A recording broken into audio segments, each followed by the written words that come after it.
मंच पर उपस्थित मूवमेंट के और कांग्रेस पार्टी के सभी सम्माननीय साथी शकील अहमद साहब, हमारे सीएलपी के लीडर जिन्होंने थोड़ी देर पहले अपनी बात रखी, ऐसे हमारी विचारधारा और संघर्षों के साथी प्रोफेसर रतन लाल जी, हमारे लोकप्रिय बिहार प्रदेश कांग्रेस समिति के यहाँ की पार्टी के प्रेसिडेंट राजेश राम साहब जी, और आप तमाम लोग जिनका हौसला बढ़ाने के लिए, जिनके समर्थन के लिए और जिनके साथ कांग्रेस पार्टी में जुड़े ऐसे भाई मनीष पासवान जी, आप तमाम बहनें, माताएं, पत्रकार बंधु, आप सभी लोगों को मेरा क्रांतिकारी जय भीम और इंकलाब जिंदाबाद पेश करता हूं। बिहार गौतम बुद्ध की धरती है। बिहार बाबू जगजीवन जी की भूमि है। कर्पूरी ठाकुर जी की धरती है। महावीर की भूमि है। तो सबसे पहले मैं इस भूमि को प्रणाम करता हूं, इस पे भूमि को वंदन करता हूं। आज हमारे देश में पिछले कुछ दिनों से जो हालात बने हुए हैं, दो शब्द उसके ऊपर भी कहना चाहूंगा। एक बात बहुत ही साफ है कि देश और दुनिया के किसी भी कोने में आतंकवाद हो, जातिवाद हो और किसी भी कट्टर सोच के कारण मानवता विरोधी कृत्य को कोई भी अंजाम दे, तो हर कीमत पर उन लोगों को सबक सिखाना ही चाहिए। आज हमारे सेना के जवान जिस हौसले के साथ डटकर सीमा पर खड़े हैं और आपकी, हमारी सभी की, इस मुल्क की सुरक्षा का काम करते हैं, उन जवानों को, उनके मां बाप को, उन परिवारों को भी कांग्रेस पार्टी की ओर से, इस मंच की ओर से मैं सैल्यूट करता हूं, सलाम करता हूं, उनको वंदन करता हूं। मैं श्रद्धांजलि अर्पित करता हूं पहलगाम में जिन जिन लोगों ने अपने स्वजन खोए, अपने परिजन खोए। मैं श्रद्धांजलि अर्पित करता हूं उनको भी जिन मासूम बच्चों ने नूह में, पूंछ में, भारत के दूसरे कोने में, जम्मू कश्मीर में भी जिन लोगों की शहादतें हुई, उनके परिवारों को भी मैं अपनी श्रद्धांजलि अर्पित करता हूं। लेकिन सवाल आज यह भी होता है कि मोदी जी के रहते हुए, अमित शाह और मोदी जी के रहते हुए ये पुलवामा का हमला हुआ कैसे? मोदी और अमित शाह के रहते हुए पहलगाम की घटना हुई क्यों? क्यों वहां पर सुरक्षा के पुख्ता इंतजाम नहीं थे? हमारे गुप्तचर विभाग ने, इंटेलिजेंस डिपार्टमेंट ने पहलगाम में भी सूचना दी थी और पुलवामा में भी सूचना दी थी। तो मोदी और अमित शाह की जोड़ी कर क्या रही थी? आज पूरे बिहार को, पूरे गुजरात को, पूरे हिंदुस्तान को, पूरे भारत को इस बात का सवाल मोदी और अमित शाह से पूछना पड़ेगा। जवान सीना तानकर मातृभूमि के लिए खड़े रहे, वो बलिदानों के लिए तैयार रहे, और मोदी अमित शाह एसी कमरे में बैठे रहेंगे, ये किस प्रकार से चलेगा? हम लोगों को सवाल भी पूछना है। जो शिमला करार हुआ था, इंदिरा जी होती तो अमेरिका के सामने घुटने टेकने की नौबत नहीं आती, ये भी डंके की चोट पर कहना चाहते हैं। पाकिस्तान को करारा जवाब देंगे। अरे न्यूज चैनल के सामने बड़ी बड़ी डींगे मोदी जी गुजरात के सीएम थे तब भी मार रहे थे, आज भी मार रहे हैं, और अमेरिका के सामने घुटने टेक दिए।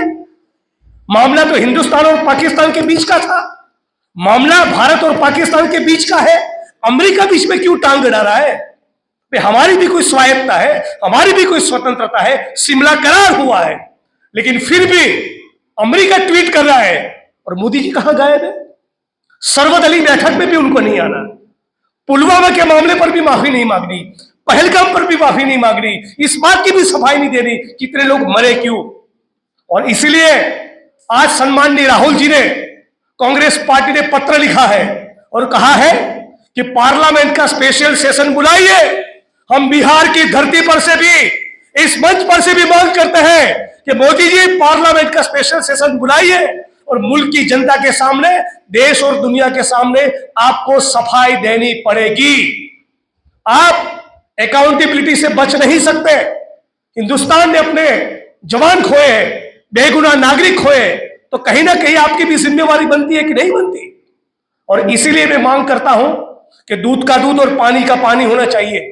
सफाई मोदी जी को देनी चाहिए, और जब तक वो सफाई नहीं देंगे तब तक न केवल कांग्रेस के कार्यकर्ता की हैसियत से, भारत के एक जिम्मेवार नागरिक की ओर से लगातार मोदी, अमित शाह और भारत की सरकार को सवाल पूछेंगे कि अमेरिका के सामने घुटने क्यों टेके। कुछ लोगों का यह भी कहना है, हमें भी शंका हो रही है कि क्या मोदी जी ने अमेरिका के सामने इसलिए तो कॉम्प्रोमाइज नहीं किया कि उनके दोस्त गौतम अडानी का मामला वहां पर फंसा हुआ है। जो गौतम अडानी का पेच अमेरिका में फंसा है, उनके खिलाफ जो बड़ी कार्रवाई होने की आशंका है, उसको कवर अप करने के लिए तो कहीं मोदी और अमित शाह की जोड़ी ने कॉम्प्रोमाइज नहीं किया। ये भी सवाल लोगों के मन में है। मैंने एक ट्वीट किया था, आप जानते हैं बहुत से लोग शांति और अमन का अपील मोदी जी को करना चाहिए, ऐसा एक मैंने ट्वीट किया था 3 साल पहले। आसाम की पुलिस ने मेरी गिरफ्तारी की, लेकिन आज आरएसएस और बीजेपी की पूरी ट्रोल आर्मी नफरत और हिंसा फैलाने में लगी है। ये जो वॉर का जो माहौल है, उसका पॉलिटिकल लाभ कैसे मिले, उसके बारे में लगातार ट्वीट कर रही है। और मीडिया वाले इतने बेगैरत, इतने बेशर्म हो चुके हैं, शर्म आ रही है इनको पत्रकार कहते हुए। इतना झूठ, कराची पे कब्जा कर दिया, इस्लामाबाद, क्या लैंग्वेज है, किस प्रकार की भाषा का प्रयोग आप कर रहे हो, इतना झूठ, सरासर झूठ फैला रहे हो। फिदायिन हमला हो गया। और जब हमारी जांच एजेंसियां कुछ नहीं कह रही है, हमारा ऑफिशियल भारत सरकार का कोई निवेदन नहीं आ रहा है, आप इतना लगातार रात दिन जो झूठ फैलाकर, मुझे लगता है कभी कभी मीडिया वाले, कुछ चैनल वाले, अखबार वाले अपना मुंह बंद रखे ना, ये भी बहुत बड़ी देश सेवा है।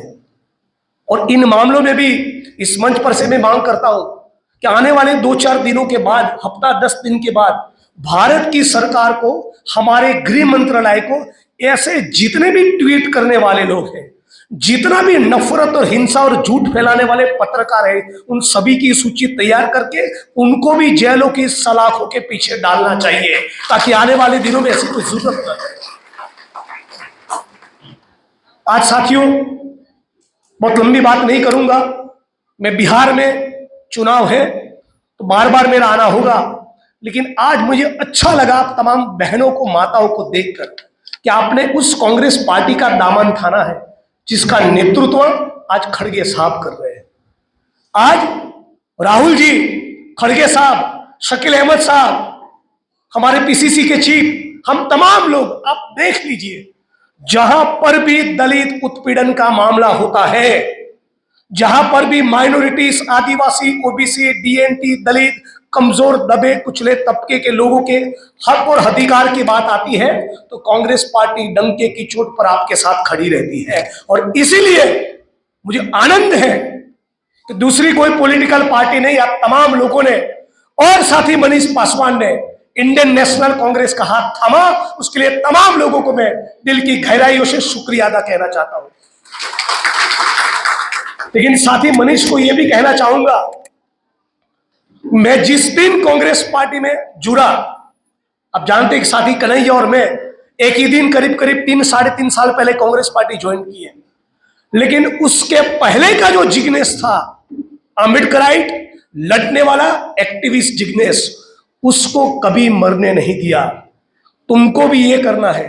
जो लड़ाई सड़क पे पिछले 8-10 साल से तुम दलित आंदोलन के तौर पे करते आ रहे हो, कांग्रेस के साथ साथ, कांग्रेस के बैनर के तले, वो लड़ाई तुमको भी लड़नी पड़ेगी। यदि आप और हम संघर्ष न करें, बदलाव के लिए एक डंडा न खाए, मुकदमे न झेले, जेल में न जाए, तो संविधान बचाए की लड़ाई में हम है ही नहीं। हम फांसीवाद को समझे ही नहीं। मैं उस व्यक्ति को इस दौर में युवा मानता ही नहीं जो अपने सीने पर या पीठ पर एक डंडा, पुलिस का डंडा खाने की तैयारी के साथ सड़क पर न उतरे। यदि इस सरकार के शासन के दौरान यदि आप सड़क पर नहीं, आप जेल में नहीं, आप पर मुकदमा नहीं, तो आप फांसीवाद के खिलाफ की इस लड़ाई में, संविधान और मुल्क को बचाने की लड़ाई में आप हो ही नहीं।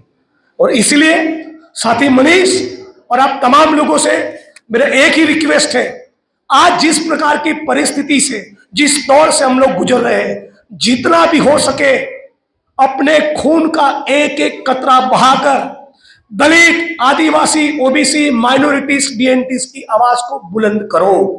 कांग्रेस पार्टी डंके की चोट पर तुम्हारे साथ खड़ी है। खड़गे साहब आपके साथ खड़े हैं, सम्माननीय राहुल जी आपके साथ खड़े हैं। राहुल जी ने कहा था, लिख कर ले लो, जाति जनगणना करवा कर रहेंगे।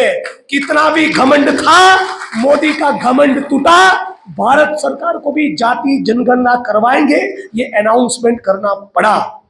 मैं अपनी वाणी को विराम देने से पहले आप तमाम लोगों को केवल एक बात कहना चाहता हूं, विशेष तौर पे डीएनटीज, मुस्लिम, आदिवासी, ओबीसी और दलित समाज के बहुजन साथियों को कहना चाहता हूं, जाति जनगणना के बाद आपको हर कीमत पर सरकार पर दबाव बनाना है कि दलित, आदिवासी, ओबीसी को जमीनों का आवंटन हो, दलित, आदिवासी, ओबीसी को सरकारी नौकरियां मिले, दलित, आदिवासी, ओबीसी को टेंडर और ठेके मिले। केक के ऊपर वो लाल रंग की चेरी, हिंदुस्तान का 85% दलित, आदिवासी, ओबीसी खा रहा है और 15% लोग पूरा केक खा रहे हैं। इन परिस्थिति को बदलना है, इस परिस्थिति को उल्टा करना है, इसीलिए कास्ट सेंसस, इसीलिए जाति जनगणना करना है। तो साथी मनीष पासवान को, उनके साथ जो भी लोग पार्टी में जुड़े, उन तमाम साथियों को और एक बार मेरा क्रांतिकारी जय भीम, इंकलाब जिंदाबाद, ढेरों शुभकामनाएं। सड़क पर उतरो, अंबेडकर छात्रावास पे जाओ, दलितों के बीच में जाओ, ट्रेड यूनियन की खड़ा करो, झुकी झोपड़पट्टी